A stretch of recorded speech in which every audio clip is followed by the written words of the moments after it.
Assalamualaikum warahmatullahi wabarakatuh. Pendengar setia Radio Irsad, saya akan membacakan berita untuk hari ini, Minggu 29 Desember 2024. Sari berita penting. PJ Sekda Sarulangun launching Koperasi Hijau Lestari, tanam pohon hingga sebar bibit ikan. Berita kedua. Dampak proyek tol di Jambi, jalan rusak hingga rumah retak, masyarakat tanam protes. Berita ketiga, sebanyak 383 atlet dari klub panahan di Indonesia mengikuti Padang Open Archery Championship 2024. Berita selengkapnya. Pejabat Sekretaris Daerah Kabupaten Sarulangun, Dedi Henry, melakukan launching Koperasi Hijau Lestari Lubuk Larangan di Sungai Sitan di kawasan perkantoran Bupati Sarulangun, Jumat 27 Desember 2024. Kegiatan tersebut dihadiri oleh Public Relation KKKS SRMD Tan Heri bersama rekannya Saipul, Kadis LHD Sarulangun Kurniawan, dan beberapa kepala OPD Pemkab Sarulangun lainnya. PJ Sekda Sarulangun, Dedi Henry, mengatakan juga melakukan penanaman tanaman sebanyak 3.500 batang dan penebaran benih ikan sebanyak 15.000 ekor di kawasan hutan kota Sarulangun. Saya mengucapkan selamat kepada Dinas LHD dan Disparpora dibantu SKK Migas MKKKS SRMD yang telah menginisiasi kegiatan ini, di mana kegiatan ini bukan hanya untuk menyelamatkan lingkungan tetapi juga memberikan dampak ekonomi, kata Dedi Henry. Ia juga menyebut kegiatan ini bisa menghasilkan ekonomi dan menjadi sumber pendapatan baru bagi masyarakat. Kemudian bagaimana kita manfaatkan potensi yang ada? Kita lihat ada sumber air yang bisa kita kembangkan untuk perikanan. Kita tahu launching Koperasi Hijau Lestari dan penaburan benih ikan di Lubuk Larangan Sungai Sitan ini, saya kira inisiatif ini perlu dikembangkan ke depannya, ujarnya. Keuntungan dari Koperasi Hijau Lestari ini bisa terus kita kembangkan dalam menjadi potensi sumber pendapatan dan peningkatan ekonomi masyarakat. Kita harapkan suatu saat nanti air Sungai Sitan ini menjadi jernih kembali dan layak untuk dikembangkan jenis ikan lain kembali. Sumber berita Tribun News. Berita kedua, sejumlah masyarakat mengeluh karena jalan yang rusak akibat proyek tol, mulai dari desa Simpang Sungai Duren sampai Kelurahan Pijuan.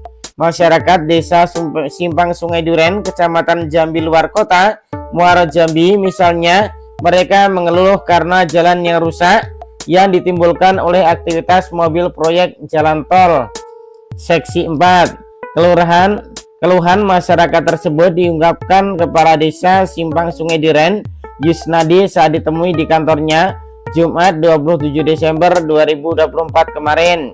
Yusnadi mengatakan masyarakat menjadi susah beraktivitas karena jalan rusak parah, ditambah lagi debu dari aktivitas kendaraan. Sebelum proyek tol tersebut berlangsung, jalan yang berstatus jalan provinsi tersebut masih layak dilalui. Sementara saat ini kondisinya rusak parah karena dilalui mobil proyek dengan muatan berat. Ini kan jalan provinsi yang biasanya dilalui mobil kapasitas 8 ton. Sementara mobil proyek itu saya perkirakan mencapai 40 ton. Sehingga jalan rusak parah, kata Yusnadi. Ia mengungkapkan banyak warga yang menyampaikan keluhan kepadanya. Bahkan kata Yusnadi, beberapa rumah warga ikut terdampak akibat mobil proyek kapasitas besar tersebut.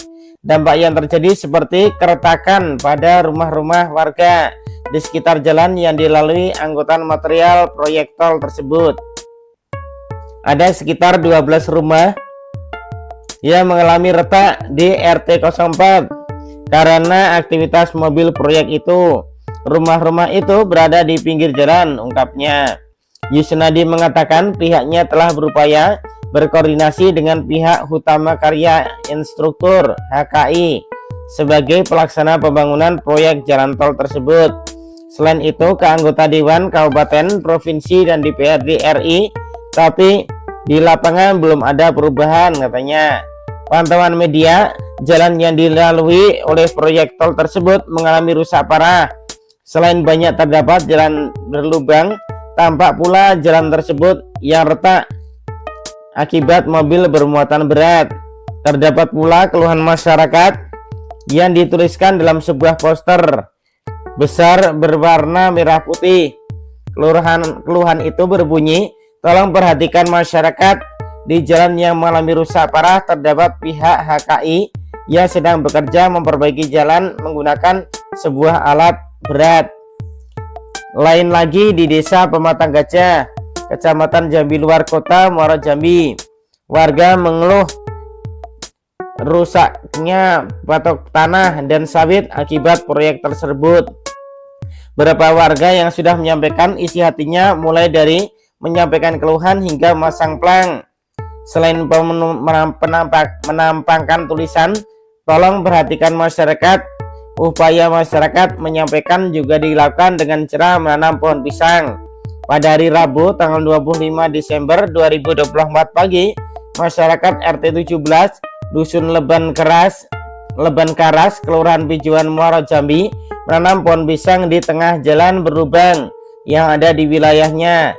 Hal itu lantaran kondisi jalan rusak dan berlubang cukup dalam hingga aktivitas proyek pembangunan jalan tol ini seksi Tempino Simpang Nes.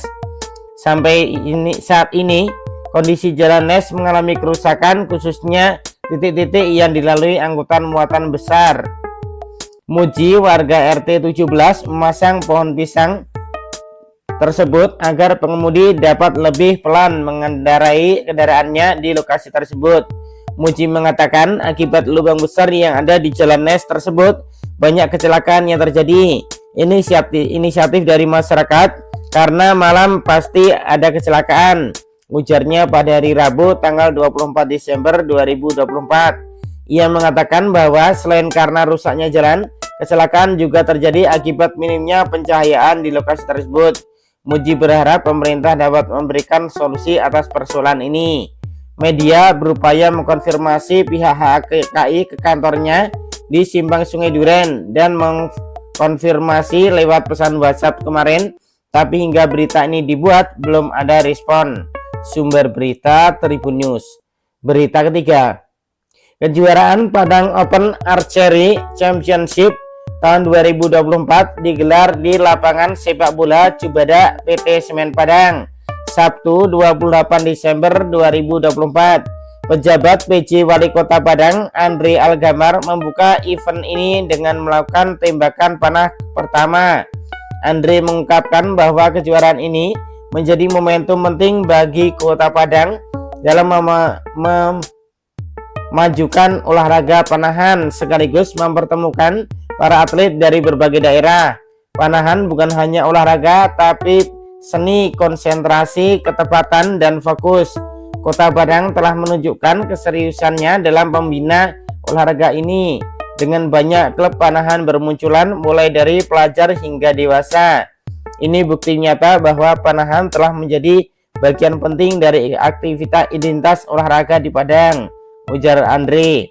Ia memberikan apresiasi kepada para atlet dan semua pihak yang telah mendukung perkembangan olahraga panahan di Kota Padang. Saya sangat bangga melihat semangat para atlet yang terus berlatih dan belajar.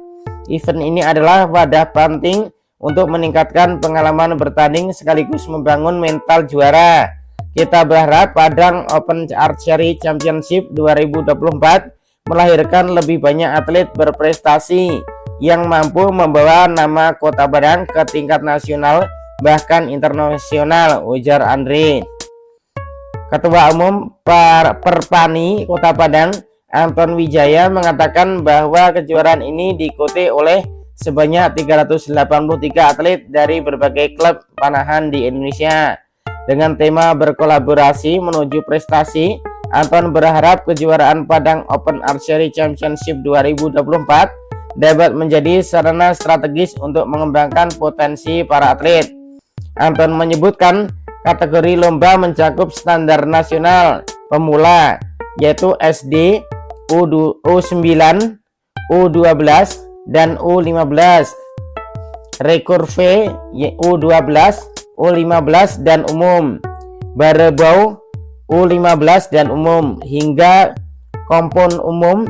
Total hadiah yang diperebutkan sebesar 50 juta rupiah.